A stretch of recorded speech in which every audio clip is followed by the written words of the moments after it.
राहुल, जो शहर से अपने दादाजी से मिलने भीमपुर गांव जा रहा था, उसको भीमपुर गांव जाने के लिए एक भयानक जंगल के रास्ते से जाना था। वो कुछ ही जंगल के रास्ते से जाते जाते उसको उस भयानक जंगल के रास्ते एक बस स्टैंड दिखाई देता है। वो उस बस स्टैंड के पास जाकर खड़ा होकर बस का इंतजार करने लगता है। शाम के ठीक 10 बज चुके थे। राहुल इधर-उधर देख रहा था कि उसको भीमपुर गांव जाने के लिए कोई बस या रिक्शा मिल सके।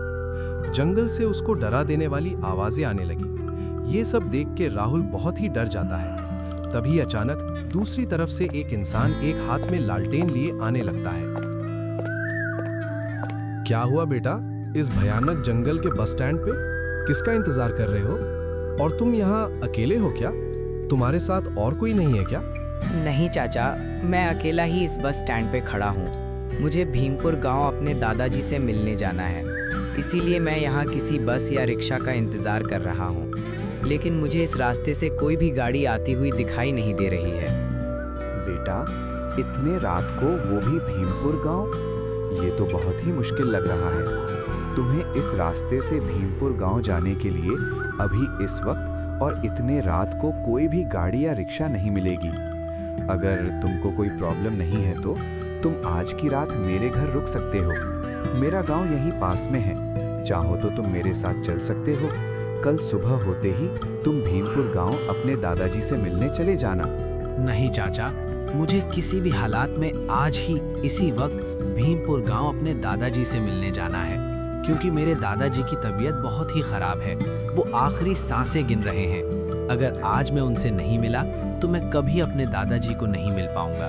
उनकी आखिरी इच्छा यही थी कि मैं उनके मरने से पहले उनके पास रहूं। इसीलिए मेरा आज ही भीमपुर गांव पहुंचना जरूरी है। ठीक है बेटा, तुम्हारी प्रॉब्लम मैं समझ सकता हूँ, लेकिन बेटा, अगर तुम्हारी तकदीर अच्छी है और तुमने जिंदगी में किसी का बुरा नहीं किया होगा तो तुमको आज इस रास्ते से कोई ना कोई गाड़ी या रिक्शा जरूर मिल जाएगा।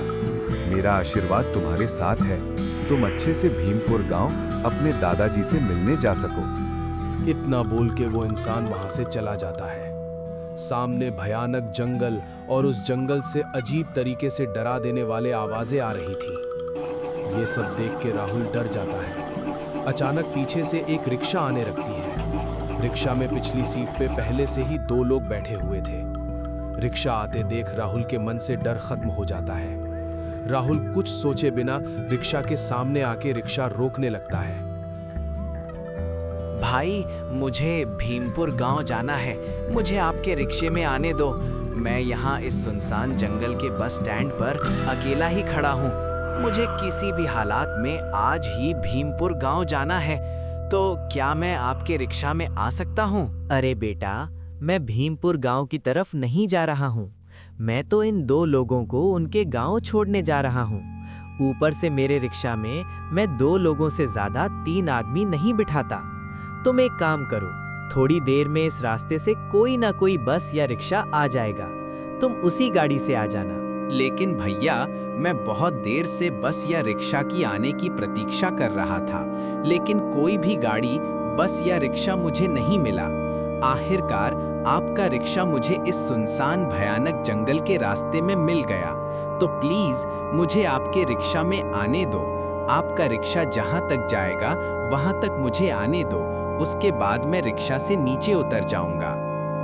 ठीक है बेटा, तुम्हारी परेशानी देख के मैं तुमको मेरे रिक्शा में आने दे रहा हूँ। जल्दी रिक्शा में बैठ जाओ। राहुल रिक्शा में बैठ जाता है। रिक्शा वाले ने रिक्शा चालू किया और उस भयानक जंगल के रास्ते से रिक्शा ले निकल पड़ा।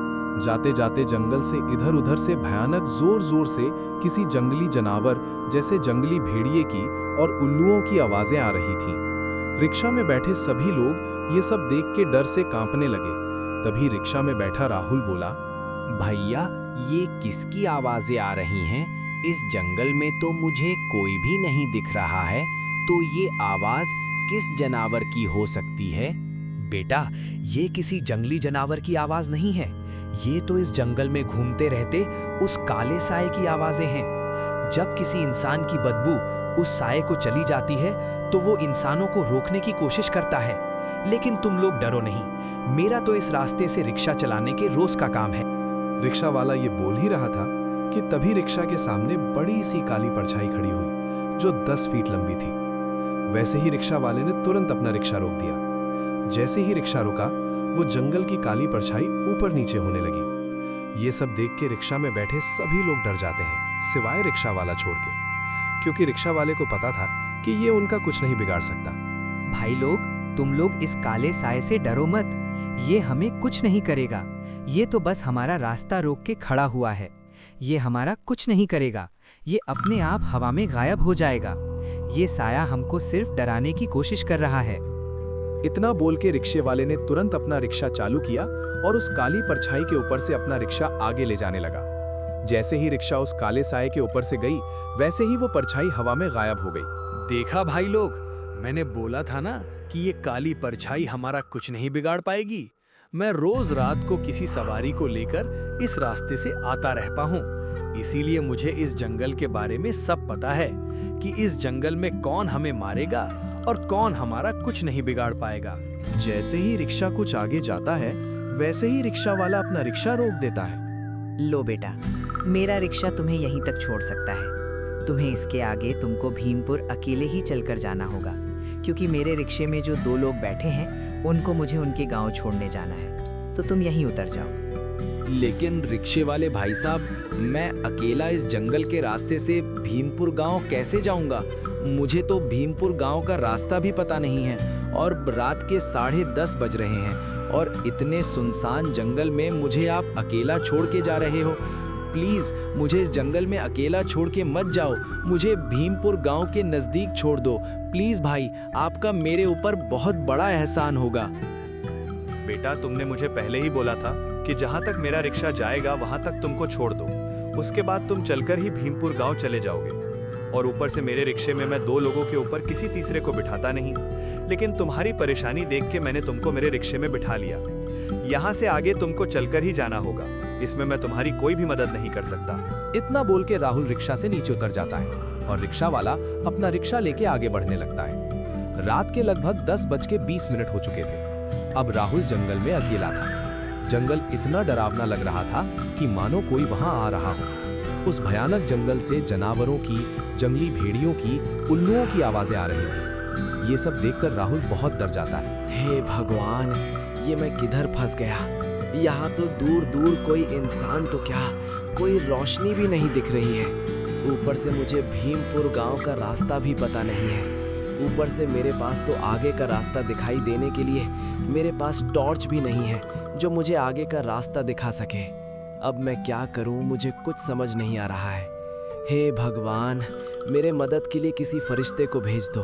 तभी उसके पीछे से एक बैलगाड़ी आने लगती है। बैलगाड़ी पे एक लालटेन लटकी हुई थी और उस पे एक इंसान बैठा हुआ था। जैसे ही बैलगाड़ी राहुल के पास आई, कौन हो बेटा तुम, और इतने रात को इस भयानक डरावने जंगल में क्या कर रहे हो? मुझे तो तुम कोई मुसाफिर लग रहे हो जो रास्ता भटक गए हो। कौन हो बेटा तुम, और इस जंगल के रास्ते से कहाँ जा रहे हो? चचा, मैं शहर से आया हूँ और मैं भीमपुर गांव जा रहा था, लेकिन मैं रास्ता भटक गया हूँ और मेरे पास रोशनी देने वाला कोई साधन भी नहीं है, जैसे टॉर्च या लालटेन। तो बेटा, तुम यहाँ तक कैसे पहुँचे? तुम क्या यहाँ तक अकेले चल के आए हो? नहीं चाचा, मैं यहाँ तक एक रिक्शे में आया हूँ। उसके बाद वो रिक्शा भीमपुर गांव की ओर नहीं जा रहा था, तो उस रिक्शे वाले ने मुझे इस सुनसान जंगल में उतार दिया। लेकिन अब मुझे कुछ समझ नहीं आ रहा है कि भीमपुर गांव का रास्ता किस तरफ है। बेटा, लेकिन तुम भीमपुर गांव किस काम से जा रहे हो? तुम्हारा उस गांव में कोई रहता है क्या? चचा, भीमपुर गांव में मेरे दादाजी हरि प्रसाद जी रहते हैं। वो कुछ दिन से बहुत ही बीमार हैं।